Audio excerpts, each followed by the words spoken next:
Di sebuah desa kecil yang terletak di pinggiran hutan lebat, tersebar sebuah legenda menakutkan tentang hutan angker yang dikenal dengan nama hutan hitam. Tidak ada yang berani masuk ke dalamnya, bahkan saat siang hari karena hutan itu dihuni oleh roh-roh jahat yang tak mengenal belas kasihan. Masyarakat desa meyakini bahwa setiap orang yang masuk ke hutan itu tidak akan pernah kembali. Hutan itu penuh dengan pepohonan raksasa yang daunnya hitam pekat, seolah-olah menyerap cahaya matahari. Pada suatu malam yang dingin dan berkabut, sebuah kelompok pemuda pemberani dari desa memutuskan untuk mematahkan kutukan yang selama ini menakuti desa mereka. Dipimpin oleh seorang pemuda bernama Jaka, mereka mempersiapkan diri untuk memasuki hutan angker tersebut.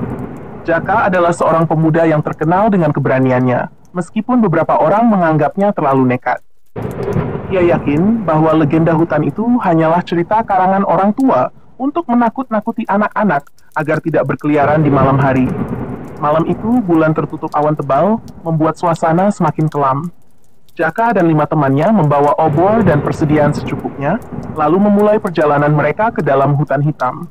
Mereka memasuki hutan dengan penuh percaya diri, menertawakan desas-desus yang mereka dengar sejak kecil. Namun, setelah beberapa jam berjalan, tawa mereka mulai menghilang. Suasana di dalam hutan begitu aneh dan menakutkan. Udara terasa lebih dingin dari biasanya, dan suara-suara aneh terdengar dari segala arah. Angin yang bertiup membawa bisikan-bisikan tak jelas, seakan ada sesuatu yang mengawasi mereka dari balik pepohonan.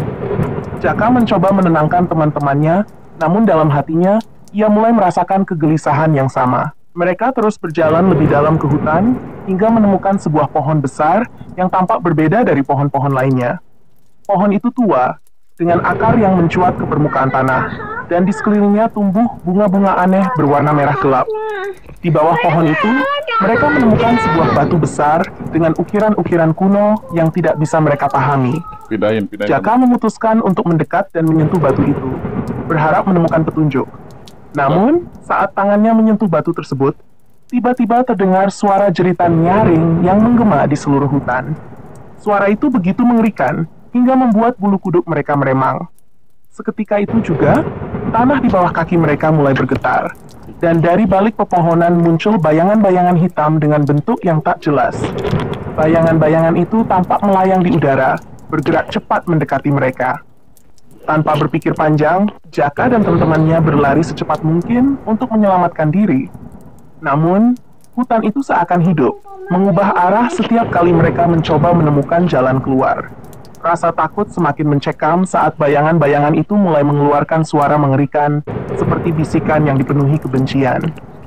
Mereka menyadari bahwa makhluk-makhluk itu adalah roh-roh jahat yang menghuni hutan tersebut. Satu persatu, teman-teman Jaka mulai terjatuh. Mereka tersesat dan terpisah dalam kegelapan. Jeritan mereka terdengar samar sebelum menghilang sepenuhnya.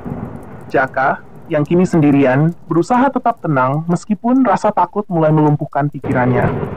Di tengah pelariannya, Jaka menemukan sebuah gua kecil yang tersembunyi di balik semak-semak lebat. Tanpa ragu, ia masuk ke dalam gua itu dan bersembunyi, berharap para roh jahat itu tidak menemukannya. Di dalam gua, Jaka menemukan sesuatu yang tak pernah ia bayangkan. Di dinding gua, terdapat lukisan-lukisan kuno yang menggambarkan para penduduk desa yang diserang oleh roh-roh jahat. Dari lukisan itu, Jaka menyadari bahwa roh-roh tersebut adalah arwah para penebang pohon yang dahulu menghancurkan hutan untuk membangun desa. Mereka dikutuk oleh alam untuk selamanya menjadi penjaga hutan itu, menghantui siapa saja yang mencoba mengganggu ketenangan hutan. Jaka akhirnya menyadari kesalahan besar yang telah ia lakukan. Dengan penuh penyesalan, ia mengucapkan permintaan maaf kepada roh-roh tersebut, memohon agar diberi kesempatan untuk kembali dan memperingatkan orang-orang di desanya. Tiba-tiba, gua itu mulai bergetar dan secahaya terang muncul di ujung lorong. Cahaya itu menarik Jaka keluar dari gua dan membawanya kembali ke tepi hutan, tepat di tempat ia dan teman-temannya memulai perjalanan mereka. Ketika Jaka sadar, ia sudah berada di luar hutan. Namun, tidak ada jejak teman-temannya yang tersisa. Jaka kembali ke desa dengan hati yang berat, menyampaikan kisah mengerikan yang ia alami. Sejak saat itu, tidak ada lagi penduduk desa yang berani mendekati hutan hitam. Mereka membiarkan hutan itu tetap tenang, menghormati roh-roh yang menghuni di dalamnya. Dan Jaka, meskipun selamat, selamanya hidup dengan rasa bersalah karena kehilangan teman-temannya. Hutan hitam tetap angker, tapi kini legenda itu bukan lagi sekadar cerita.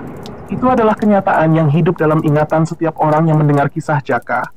Peringatan akan bahaya mencampuri sesuatu yang tidak seharusnya diganggu,